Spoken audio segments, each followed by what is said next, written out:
ઓમ નમો નારાયણ. ઓમ નમો નારાયણ. જય ભવનાથ, જય ગિરનારી. હું અમરગીરી ગુરુ મહંત શ્રી રઘુનાથગીરી ભવનાથ મહાદેવના સભ્ય સંત છેલ્લા ઘણા સમયથી આશરે 10 વર્ષથી હાઈકોર્ટમાં લડત આપું છું.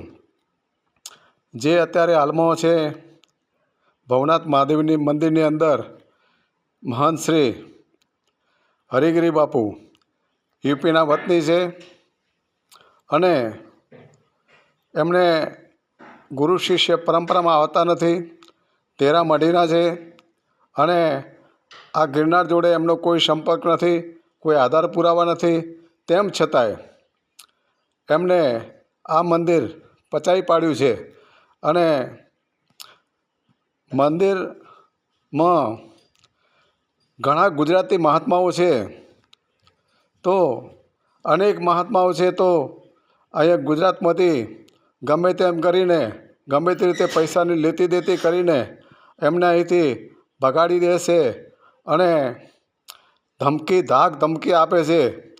તે છતાંય અમે 10 વર્ષથી હાઈકોર્ટમાં, નાની કોર્ટમાં અને લડત આપીએ છીએ, પણ તેમ છતાંય અમને કોઈ ન્યાય મળતો નથી. જૂનાગઢની વાત કરીએ, હમણાં જ ગિરનાર ઉપર અંબાજી મંદિર, ભીડભંજન મહાદેવનું મંદિર અને મહંત શ્રી પીર બાપા તનસુખગીરી બાપુનું દેહ વિલય થયા પછી આજે આ યુપીના મહાત્માઓ બળજબરીપૂર્વક કબજો કરીને મહંત શ્રી પ્રેમગીરીને ચાદર વિધિ કરાવી અને ખરેખર આ ન્યાયમાં આવતું નથી. ગુરુ શિષ્ય પરંપરા મુજબ આદિ અનાદિથી ચાલી આવે છે, પણ તેમ છતાંય આન કાન પ્રમાણે ગમે તે પ્રમાણે આ ચાદર વિધિ ખોટી રીતે કરી છે, ન્યાયની વિરુદ્ધમાં કરી છે અને એવું ના થવું જોઈએ.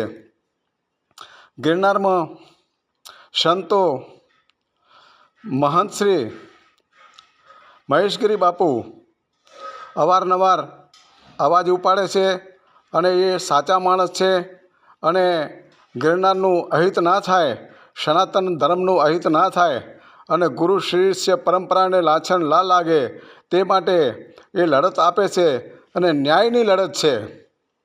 અને માન્ય શ્રી અનેક કલેક્ટર સાહેબો આવે છે, પણ કલેક્ટર સાહેબો ખોટા નથી હોતા, પણ આપણે સાધુ સંતો એમને પોતે રિશ્વત આપીને એમને આપણે ખરાબ કરીએ છીએ.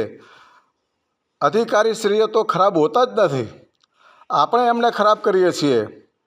તો મારું તો કહેવું એક જ છે કે ગુરુ શિષ્ય પરંપરામાં જે આવતું હોય એને જ ગાદી મળવી જોઈએ અને મહેશગીરી બાપુ જે અવાજ ઉઠાવે છે એમને તમામ ગિરનારના સંતોને હું વિનંતી કરું, મારા ઓમ નમો નારાયણ, અને તમામ ગિરનારના સંતોને, પંચદશનામ જૂના અખાડાના સંતોને વિનંતી કરું કે મહેશગીરી બાપુને સાથ અને સહકાર આપીને એમને લડતમાં તમે પણ સહભાગી થશો એવી મારી ખૂબ જ અંતરપૂર્વક મારી ભાવના છે.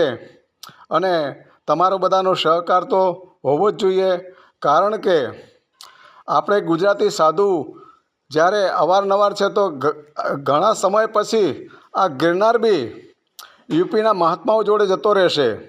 તમે એટલું યાદ રાખજો કે આ અન્યાય થયા કરશે અને આ ગિરનારના ગમે ત્યારે આ ગિરનાર પણ જ્યારે યુપીના મહાત્માઓ જોડે જતો રહેશે, કારણ કે એ બધી વાતે એ પહોંચી વળે એમ છે.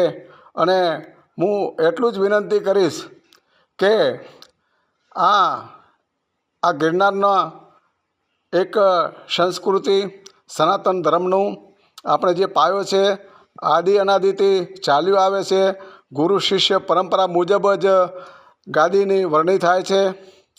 અમારા ગુરુ મહંત શ્રી રઘુનાથગીરીજી દેહ વિલય પછી એમના મારા મોટા ગુરુભાઈ રમેશગીરી બાપુ એ મહાન પદે આવ્યા અને એમનો પણ અકાળે મૃત્યુ, અકાળે એટલે ગમે તે ભોગે એમણે ભલે મારી નાખવામાં આવ્યા હોય કે જે તે કંઈ થયું હોય, એ ભુજના રેલવે સ્ટેશન ઉપર આ લોકોએ એમનું મર્ડર કરીને ત્યાં નાખી દીધા. તો હવે આપને બધાને વિનંતી કરું કે ગુજરાતના સંતો એક થાઓ અને બધાને સાથ સહકાર અને અવાજ ઉપાડશો તો જ આ ચાલશે, બાકી અશક્ય વસ્તુ છે. અને જ્યાં સુધી આપણા ગુજરાતના સાધુ સંતોની એકતા ન થાય, મહેશગીરી બાપુને સાથને સહકાર ન આપો, ત્યાં સુધી આ તમારો આ ગિરનાર અને તમારા નાના નાના મંદિરો આ જે તો યુપીના મહાત્માઓ એન કેન પ્રકારે કબજો લઈ લેશે. અને મારે પણ આ જૂનાગઢમાં ભવનાથ મંદિરનો હું એક સંત છું અને મહંત શ્રી રઘુનાથગીરીજીનો શિષ્ય છું અને પંચદશનામ જૂના અખાડા ચાંદ બોડલા પરિવારમાંથી 14 મઢીમાંથી હું એક સંત છું. હરિગીરી બાપુ એ 13 મઢીના છે. અમારે 14 મઢીને એમને કોઈ લાગે વળગું નથી. ગુજરાતના એમને પાસે કોઈ આધાર પુરાવા નથી. એમને પાસે 100 થી 200 મંદિરો છે અને એ હવે મારે વિશેષમાં કંઈ કહેવું નથી, પણ એમને મહેશગીરી બાપુને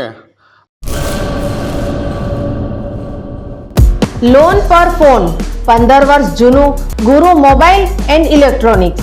દરેક કંપનીના જૂના અને નવા મોબાઈલ લોન ઉપર મળશે અને ઇલેક્ટ્રોનિક્સ આઇટમો ફ્રીજ, ટીવી, વોશિંગ મશીન. ગુરુ મોબાઈલ એન્ડ ઇલેક્ટ્રોનિક્સ, સંતોષી માતાના મંદિર પાસે અને અમારી અન્ય બ્રાન્ચ ગુરુ મોબાઈલ પોઈન્ટ, આભા હોટલ નીચે, પેટ્રોલ પંપ સામે, ભુજ. તો મેળવો લોન પે ફોન અને તમામ ઇલેક્ટ્રોનિક્સ એપ્લાયન્સીસ.